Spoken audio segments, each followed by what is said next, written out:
Welcome to the Dominate the Deal podcast, where real estate investors learn how to take control. No matter where you are in your investing journey, this show is designed to help you start thinking differently about deals so that you can confidently control the timeline, the terms, and the title on every opportunity you touch. Today, we're joined by my friend Brandon Rickman, aka the Flip Genius. Brandon is a real estate investor and coach from Atlanta, Georgia. He has done over 500 flips and also developed over 100 new construction properties. And he's also the host of the Flip Genius podcast. Brandon, welcome to the show. Thanks, Jesse. I'm excited to be here. Yeah, glad to have you. So tell me a little bit about you in general. What got you started into real estate, and what was the beginning like for you? Yeah, so I'm based just outside of Atlanta, and started out. I was working for a builder, a home builder, and my wife was a teacher, and so we were kind of making enough money to pay the bills, and that was about it. And I was an entrepreneur as a kid. I would selling donuts and setting up lemonade stands, whatever I could. I used to we'd go to Costco, and I would buy like the big containers of blow pops for $5 or whatever, and then I'd go to school and sell them for 25 cents a piece. So I was always, trying to come up with something, a way to make a little extra money.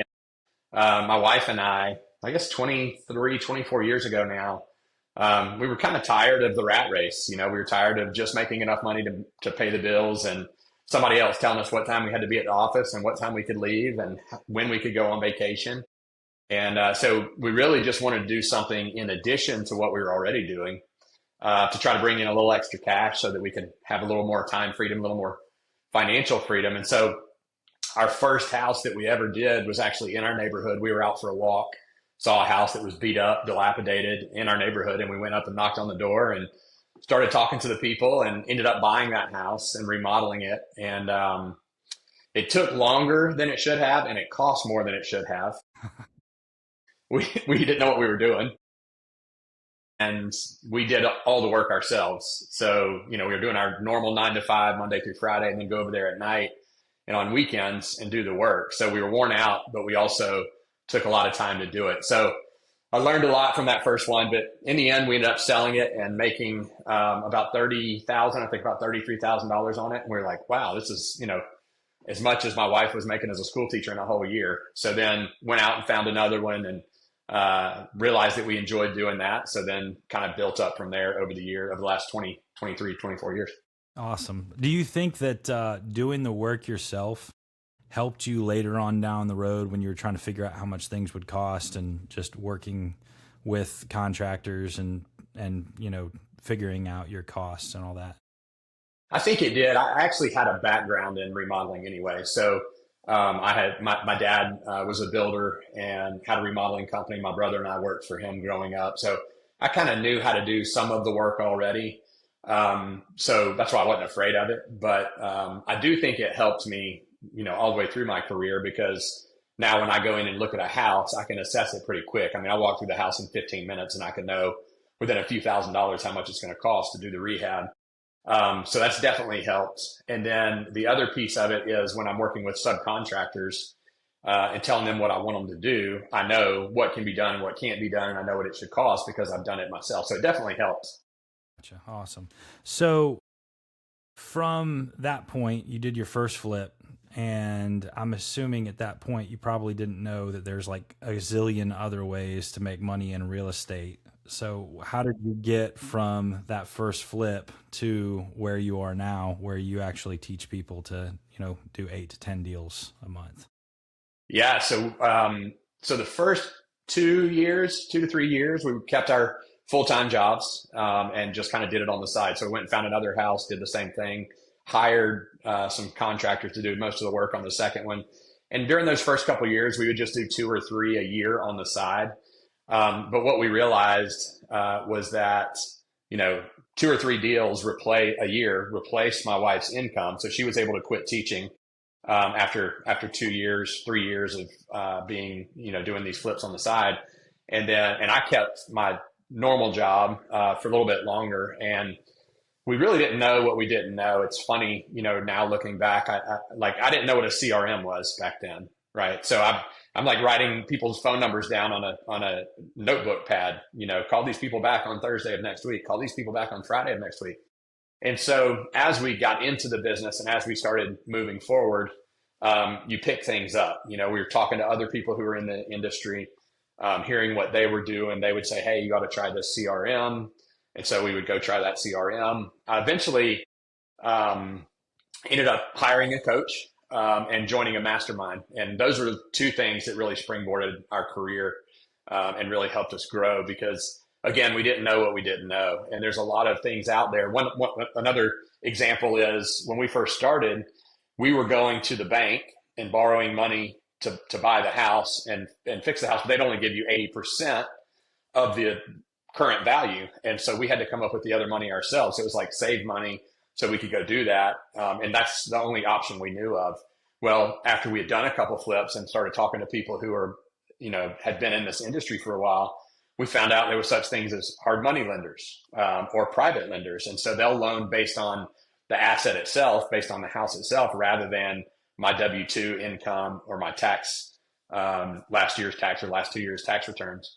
So learned about that. We learned about scaling. We learned about growing. We learned about a lot of the different cold calling, PPC, PPL, a lot of the different techniques for finding off-market properties. And so when we started to implement those things, again, from having a coach teach us and other people that were in that mastermind kind of tell us what they were doing, we started to implement some of those marketing techniques and we started implementing some of those follow-up campaigns with people, implemented a CRM. And that really, as we added those things and started to grow, it just kept compounding, getting bigger and bigger and bigger until at our height, we were doing 8 to 10 deals a month on average. So it was a machine at that point. Awesome. Of those 8 to 10, would you say were all of them wholesale deals, or were they a mix of flips and wholesales, or what did that? Yeah, it was a mix. A lot of those were wholesale, especially in like 2020 to 2022, mid 2022. In the Atlanta market, there were 11 hedge funds that we sold to, and they were paying close to retail price for property. So it was like anything we could get under contract, we could sell to them. They didn't care what we made as long as it met their numbers. That's all they cared about. And so we developed some good relationships with them. Pretty much everything that came across my desk, I could sell it to someone. So, we had a team of 4 local people, and then I think 4 VAs at the time. So we were about 9 people altogether, and we were rocking and rolling. But we did that wholesale. We still flipped some, and we still kept some for rental. So we were buying rental property at that time. Some short-term rental. We had 3 short-term rentals, and then the rest were long-term rentals. So a little bit of everything. Gotcha. Very cool. So you mentioned private money and hard money earlier. I think a lot of people, when they're first getting into this, they think to themselves, well, there's no way that I'm going to be able to get somebody else to loan me money on a real estate deal. What was your experience like? Was it easier than you thought it would be to get that private money, or was there a lot of hoops for you to jump through? Yeah, it's interesting. I have a client that I work with that it's like, I've saved up $150,000 to do my first flip, so I got to find something that fits under that. I'm like, no, you don't. Leave that in the bank and go borrow from a hard money lender. Right. Like, oh no, I'm never doing anything with a lender. I'm only using my own cash. I'm like, well, then you're never going to scale because you can't grow beyond your own. Even if you've got $1 million in the bank, that's 2 or 3 projects at a time. And so I always tell everybody, work with a hard money lender, work with a private lender. And I'll kind of break those out a little bit for your listeners so that they understand the way that I differentiate the two. But all of the big real estate investors, all the people who are full-time real estate investors, they may use some of their own capital, but most of the time they're going to be borrowing from a private lender or a hard money lender. And the reason is because you can scale. So you just count those costs as part of your budget, know what they're going to be up front, and build it into your budget. And then it's fine. If they're still, you still make a good margin on the flip, then why not use someone else's money and not put yours at risk? You can also have your money working by loaning it out to other people and getting a return, or even have it in something small to get a small return, but then using someone else's money at the same time. So you can double dip there if you're not using your own money. But back to the private lender and hard money lender. So a private lender is, in the way we break it up, is someone that knows me, family or friend, or someone that's known me for a long time. They've seen my business, they trust me, and they're willing to do a loan for me. They're super easy to work with because they're doing it based on knowing me and whatever I tell them. So I have private lenders who will give me 100% of the funds that I need to buy the house and do the rehab. They'll loan it to me up front at closing. So at the closing, I'll get the rehab cost deposited into my bank account. So now I have the money in my account to actually do the work before I even start it. So super easy to work with. You can negotiate terms with them. Sometimes they'll let you do a balloon payment and pay them off when you sell the house. So you're not having to pay it monthly, which helps for cash flow.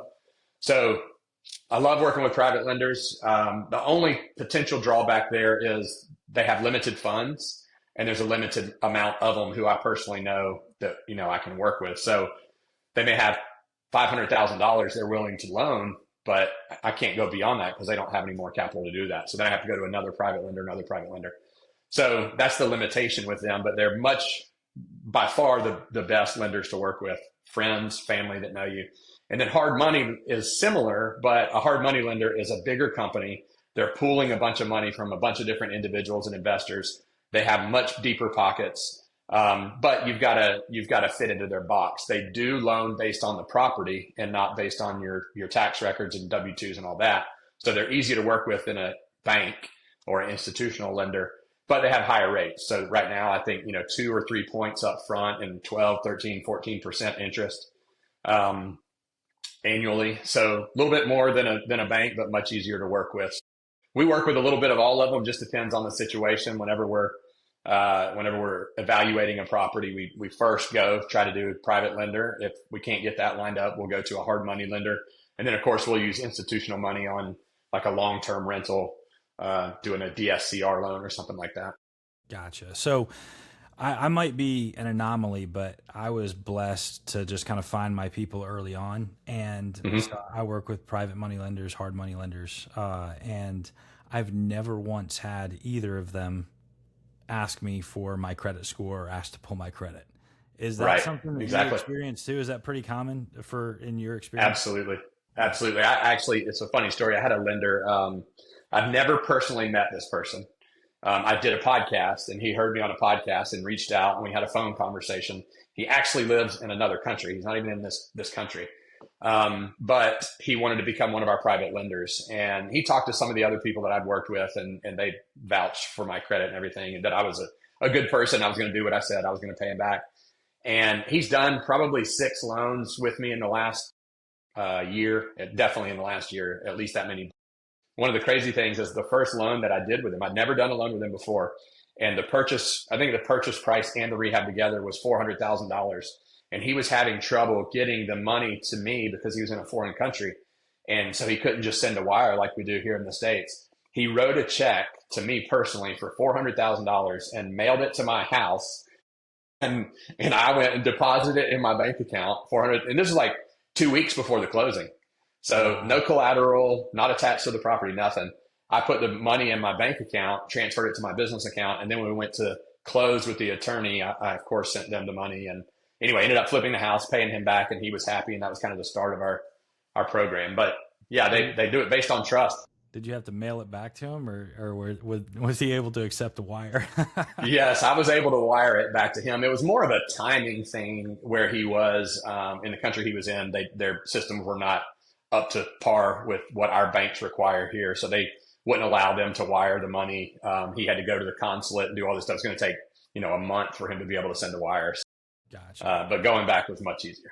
Yeah, I've dealt with similar things. I used to sell to a lot of people in Argentina, these turnkey rentals, and it was a little bit more difficult for them to get. They finally figured it out, but it was a little more difficult for them to get money over here back when I was selling to them also. Yeah. So yeah.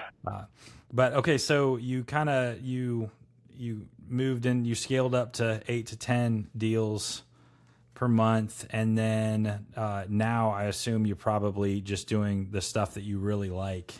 Is that so? Are you mostly doing flips right now, or are you back to wholesales, or what? Yeah, I'm mostly flipping now. So one of the great things about the real estate market is, and being in this industry in general, is that there's a lot of different things you can do inside of real estate. And so I always tell people that I'm coaching, like whenever we evaluate a house, we're going to look at it from, does it make sense to wholesale? Does it make sense to flip? Does it make sense to buy and hold? And as the market changes during market cycles, one of those strategies might be better than the other. So it's not only based on the house itself or the deal itself, it also can change based on the market conditions. And so we teach everybody how to evaluate for all those different things. And um, when we were scaled up and had more people and were doing all those deals, it was a machine. I mean, it was a business. It was managing people, me personally managing more people, not necessarily doing the work myself, which I enjoyed. But then the market kind of changed, and hedge funds quit buying in 2022. A lot of them shut their doors and just became a property management companies for all the properties they own. So they quit buying. In addition to that, interest rates started going up in mid 2022. So that limited a lot of the buyers. And so prior to that, where we were doing a lot of wholesaling and some flipping, we kind of switched and we started doing more flipping, fewer deals per month, but more flips, spending more money on the flips, doing nicer flips. And then we also added in something called Novations, which I know you're familiar with. Some of your listeners may not be, but it's kind of a hybrid between a flip and a retail sale on the MLS. So by adding that strategy, we were still able to help sellers move their property, whether it was an all cash offer for us to flip the house, or it was helping them sell it to another buyer at a higher price. So we started doing more novations then too. Can you explain the novations a little bit more? Because I know I was in real estate for like 5+ years before I had it, and I just kept hearing the word, but I had no idea what it was. So yeah, I know there's probably like 98% of the people that watch this will also be in that boat. So could you break that down? Yeah. And also could you explain how you protect yourself when you are doing these novations? Yes. So I actually hired a coach for this as well, Eric Brewer, who's kind of the one who really started teaching novations. And I knew him through a mastermind, and he started teaching novations, and I knew several people who had been through the course. So I hired him, and he kind of taught me how to do novations years ago. We kind of shifted it a little bit to make it meet our business, but basically a novation is, and there is a definition for the term novation, but it's basically substituting a purchase and sale agreement contract for my contract that I have with the seller. So there's documents and paperwork and everything you have to sign, but the way that it works is, let's say you're the seller and I come to your house and I say, hey, I want to buy your house to flip it and I'll give you 100 grand. And you're like, no, sorry, I want 150. I'm like, well, I can't pay you 150 to flip it. In the past, we would just have to walk away. But now that we could offer novations, as long as there's room between that price that you want and the retail price, then we can try to do a novation. And so let's just say the house would be worth 200 or 225 once it was remodeled, but it's not remodeled. You want 150. I could only pay 100. So what I'll do is I'll sign a contract with you at 150,000, the price that you want. And then I'm going to go try to sell it to my buyers. And really what a novation is going to the retail market. So putting it on the MLS. And our contract says, and we'll tell the seller, this may be one of the options. We can take it to our buyers list and our investor partners, but we may have to go to a retail market in order to find a retail buyer. And if we do find a retail buyer and sign a contract with them, that contract will replace our contract with the seller. So that buyer will close directly with that seller that we find. And then the difference that we make, so we'll mark it up. We'll try to sell it for 175, 185. The difference in between what we have under contract with you at 150 and what we're able to bring a buyer to the table is our fee. And so if we were able to sell it for 175 as an example, we would make the $25,000 difference. And we'll cover like agent costs in that too. So we'll tell the seller up front, there's no fee, no cost to you. You're going to get your 150 if we can find a buyer. And if they have an agent, because we took it to the retail market, we'll pay the agent fees and any other commissions, anything that has to be paid out of our side of the equation. So it's good for you as a seller because you get a higher price that you want. It's good for me as a buyer because I'm not the one putting it under contract, so I don't have to close. If I find a buyer, you get what you want and I get a fee. If I don't find a buyer, then when the contract expires, you get the property. You still own the property, so you can do whatever you want with it. Gotcha. So you're not, I know some people, they'll take these novations and they'll actually put it under contract for like a year or something like that, and then they'll go in and they'll like remodel the house and do all this extra stuff. You're more so using this as just a sophisticated way of wholesaling the property, but you're not actually going in and doing all those remodels or anything like that. Is that correct? That is correct. And I think a typical novation, I mean, the term novation is used in lots of different kinds of contracts, not just real estate. But it's a new technique, relatively new technique. It's been around for years, but it's really just made its name known in the last 3 to 5 years on the real estate side. And then the other thing I think you're talking about, sometimes we'll do like a wholesale where we'll close on the property and do a little bit of work. And there's another term that I was trying to think of that's more what you're talking about, where a flipper like me would go to a seller and say, hey, I'll put it under contract. I'll spend my money to do the rehab, and then we'll list it on the market, sell it. And when we sell it, I get paid back what I have invested in the deal. You get the money that you want, and we split the profit. And so I can't remember the exact name, but it sounds like what you're talking about is kind of a blended version of a novation and that kind of a remodel for you program that some people had blended together. Yeah, I mean, it's essentially a joint venture, I guess. But I like the way that you described it. It takes out all of the, because that's originally why I was asking you, how do you protect yourself? I was thinking of it more as that, where someone puts it under contract, but then also goes in and invests some real capital sometimes, and then tries to do like a retail flip. And it's I've avoided that personally, and I know people who do it and they've been successful at it. But my opinion is, I want to try to help the seller get as much as they can for their property, and I want to make it as easy for them and as easy for me as possible. And so a novation, a strict novation, where you're not doing anything to it, you're just putting it on the market or helping find a buyer, because you have, what I'll tell a seller is, I've got myself, right? So I'm going to evaluate the property to see if it makes sense for me to buy as a rental or to flip. And then I've also got some other partners, investors here in Atlanta that I've worked with on a bunch of deals, and they're looking for property. They might be willing to pay a little bit more than I can, so I can send it to them. And then if that doesn't work, we can do a novation. So we can go out to the retail market, and I'll bring all the offers we get back to you as a seller and go, hey, I know you wanted 150, and then we have it under contract for that, but I got 3 offers and they're 140, 135, and 130. Do you want to accept any of those? And if so, well, then you get your price. The buyer comes in, is able to buy it, and they pay me a fee. We try to offer the seller multiple different options, based on their specific situation and the condition of the property. We want to offer them, a couple of different options to see what works. If they need cash quick and they're going to lose it in foreclosure in 10 days, well, they can take my cash offer, because that's very fast. We close fast and we use cash. If they have plenty of time and they're not in a hurry and they want top dollar, then we can do a novation, or we have licensed agents on staff as well. So we could actually just do a straight listing for them on the MLS. So it really just depends on on the property condition and on their specific situation on how we can help them. Awesome. Let's go back to the coaching real quick. So you teach people to do what you do. Is it one of those things where you meet with people and individually decide the best course of action, or do you have certain things that you want to, certain milestones that you want to teach them to hit first, and then afterwards it gets a little bit more nuanced depending on the person that you work with? What does that look like if somebody wants to work with you?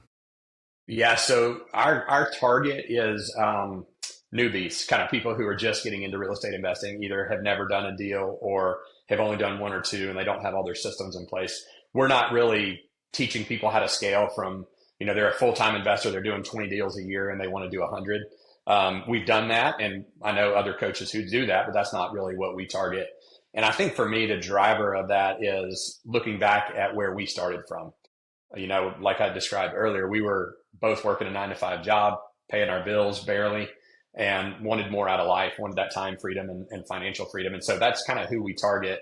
And then our program is a 6-month coaching program, and we do it week by week. So it's more of a curriculum that you follow. So we have a lot of training videos, and then we give people all of our downloadable contracts and follow-up campaigns, and all the stuff that we've learned over the last 23 years is put into our coaching program. And then I share my hard money lenders with them. If you go through our class, our coaching class, I'll connect you with the hard money lenders that we work with so that they can do loans for you.